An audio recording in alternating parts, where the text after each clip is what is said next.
നിങ്ങളുടെ ഫേവറേറ്റ് സീരിയലുകൾ ടിവിയിൽ വരുന്നതിന് മുൻപേ സൺ നെക്സ്റ്റ് ആപ്പിൽ കാണാം. ഇനി എല്ലാവർക്കും മുൻപേ കാണൂ. ഇപ്പോൾ തന്നെ സൺ നെക്സ്റ്റ് ആപ്പ് ഡൗൺലോഡ് ചെയ്ത് സബ്സ്ക്രൈബ് ചെയ്യൂ.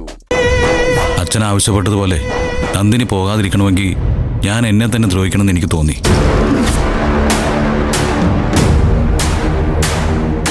ഇങ്ങനെയെങ്കിലും അവളെ യാത്ര നീ തടഞ്ഞല്ലോ. അച്ഛൻ പറയുന്നത് എന്തും ഞാൻ അനുസരിച്ചിട്ടല്ലേ ഉള്ളൂ.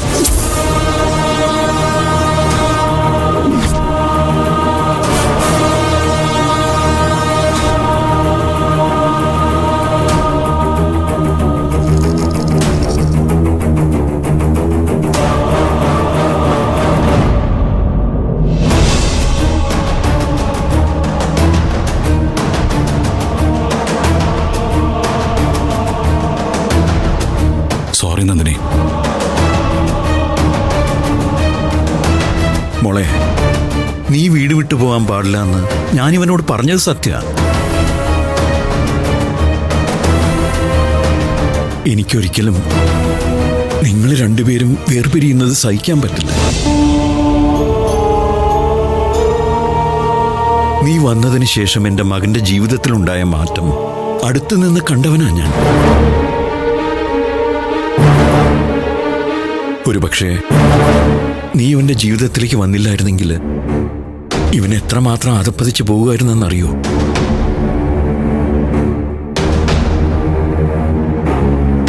ഇപ്പോഴും ഇവൻ മദ്യപിക്കുന്നുണ്ട്, അതെനിക്ക് നന്നായിട്ട് അറിയുകയും ചെയ്യാം. പക്ഷേ അവന്റെ ഉള്ളിൽ മങ്ങിക്കിടന്ന ആ തീ മുഴുവൻ നീ പുറത്തെടുത്തു. കമ്പനി കാര്യങ്ങളിൽ ഉത്സാഹത്തോടെ ഇടപെടുന്ന സൂര്യ, നിന്നെയും നിന്റെ കുടുംബത്തിനെയും അതുപോലെയുള്ള ആൾക്കാരെയൊക്കെ സ്നേഹിക്കാൻ തുടങ്ങിയ സൂര്യ, അതൊക്കെ നീ കൊണ്ടുവന്ന മാറ്റമാ മോളെ. നീ ഒരുപാട് സഹിക്കുന്നുണ്ട്, ഒരുപാട് വേദനിക്കുന്നുണ്ട്, അച്ഛനതറിയാം. പക്ഷേ എന്റെ മകന് വേണ്ടി എനിക്കിനിയും നിന്നോട് അപേക്ഷിച്ചേ പറ്റൂ. വിട്ടുപോകരുത് അവനെ നീ ഒരിക്കലും.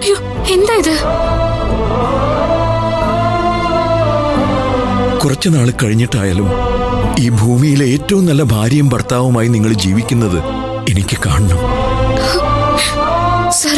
മോളെ, ഞാൻ പറയുന്നു.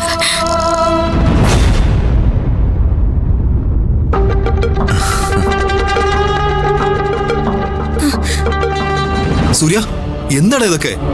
എന്തൊക്കെയാ നീ കാണിച്ചേ? അല്ല, ഡോക്ടർ എന്താ പറഞ്ഞേ? കുഴപ്പമൊന്നുമില്ലടാ. 3 മാസത്തേക്ക് വലത് കൈ അനക്കാൻ പറ്റില്ല, അത്രേ ഉള്ളൂ.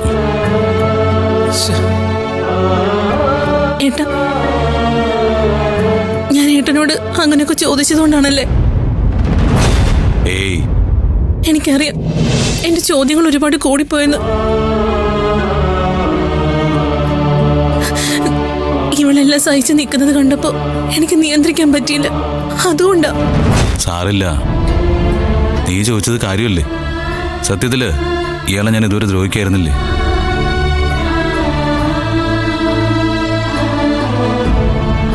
എന്തൊക്കെ എനിക്ക് വേണ്ടി സഹിച്ചു, എന്തൊക്കെ എനിക്ക് വേണ്ടി ചെയ്തു.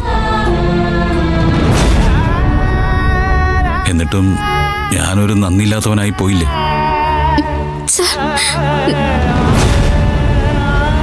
ഒരുപാട് ഞാൻ എന്നെ തിരുത്താനുണ്ട്.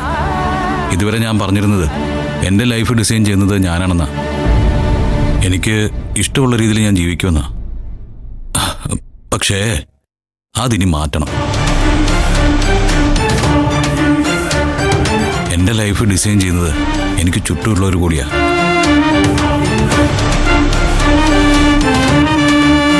എനിക്കിഷ്ടമുള്ളതുപോലെ ജീവിച്ചാൽ പോരാ, മറ്റുള്ളവരുടെ ഇഷ്ടം കൂടി നോക്കണം, അല്ലേ അച്ഛാ?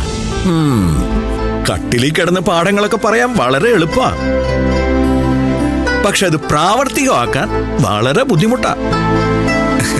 അതൊന്നും അങ്കിള് പറയണ്ട. സൂര്യ ഒരു കാര്യം വേണം തീരുമാനിച്ചാ അവനെ മറികടക്കാൻ ആരെ കൊണ്ടും കഴിയില്ല. നന്ദിനി, നീ ഒന്ന് വന്നേ.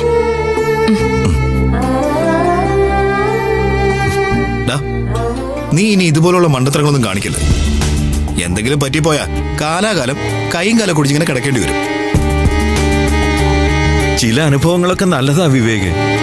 അതോടുകൂടി നല്ല തിരിച്ചറിവുകളുണ്ടാവും. കേട്ടപ്പോ ഞാൻ ആകെ അങ്ങ് ടെൻഷനായി പോയി. എന്താ കുഴപ്പമെന്നറിയോ?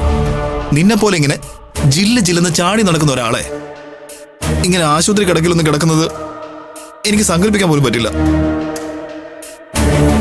പിന്നെ അസുഖം വന്നാൽ ഞാൻ എന്ത് ചെയ്യാനാ? അസുഖം വന്നതൊന്നുമല്ലല്ലോ, വരുത്തിയതല്ലേ. ഇനിയേ 3 മാസം എല്ലാ കാര്യങ്ങളും അങ്ങ് നിർത്തിക്കോ. എല്ലാ കാര്യങ്ങളും നിർത്താനാ? ആ, അവൻ പറഞ്ഞതേ കാര്യ. നിർത്തിക്കോ എല്ലാം.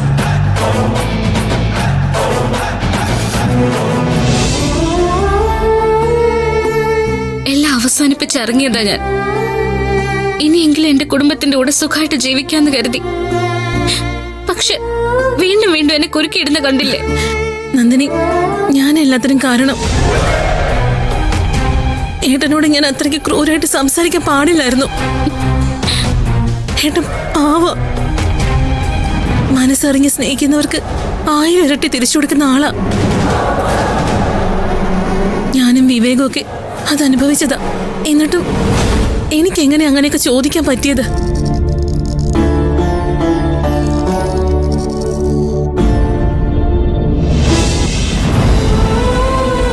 മോളെ, അങ്കിൾ സോറി. ഏട്ടന്റെ മനസ്സ് വേദനിപ്പിച്ചത് ഞാന്. ഗുണശേഖരന്റെ മുന്നില് ഇവൾ ആരാന്ന് ചോദിച്ചപ്പോ ഏട്ടൻ അതിന് മറുപടി ഇല്ലായിരുന്നു.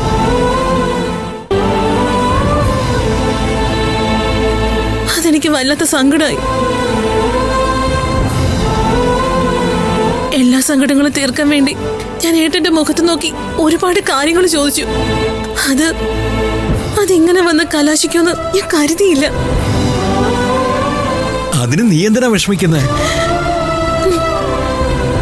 നിന്നെ സൂര്യ കാണുന്നത് സ്വന്തം പെങ്ങളായിട്ടാ. അവന് 2 സഹോദരിമാരൊക്കെ ഉണ്ട്. അവരാരും അവന്റെ നന്മ കരുതി ഒന്നും ചോദിക്കാറില്ല. നീ അത് ചോദിച്ചു. ഇങ്ങനെ മുഖത്ത് നോക്കി ചിലർ സംസാരിക്കാനുണ്ടായാല് അവന്റെ മനസ്സില് ചില തിരുത്തലുകളൊക്കെ സംഭവിക്കും. സത്യത്തില് നീ ഞങ്ങളോട് സോറി പറയല്ല വേണ്ടത്, ഞങ്ങൾ നിന്നോട് താങ്ക്സ് പറയാ വേണ്ടത്. അങ്കിൾ, മോളെ, സൂര്യയുടെ മനസ്സിൽ നല്ലൊരു മനുഷ്യനുണ്ട്.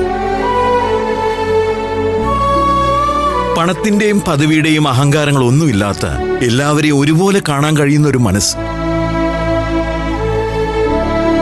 ഓരോ തവണയും അവൻ എന്നോട് സംസാരിക്കുമ്പോൾ അവൻ കൂടുതൽ തിരിച്ചറിവ് നേടുകയാണെന്നാണ് എനിക്ക് തോന്നിയിട്ടുള്ളത്. ഈ നിൽക്കുന്നില്ലേ നന്ദിനി, അവന്റെ അമ്മയെ തോൽപ്പിക്കാൻ വേണ്ടി അവൻ താലി കെട്ടിയതാ ഇവളെ. പക്ഷേ എനിക്കെന്താ തോന്നുന്നതെന്നറിയോ?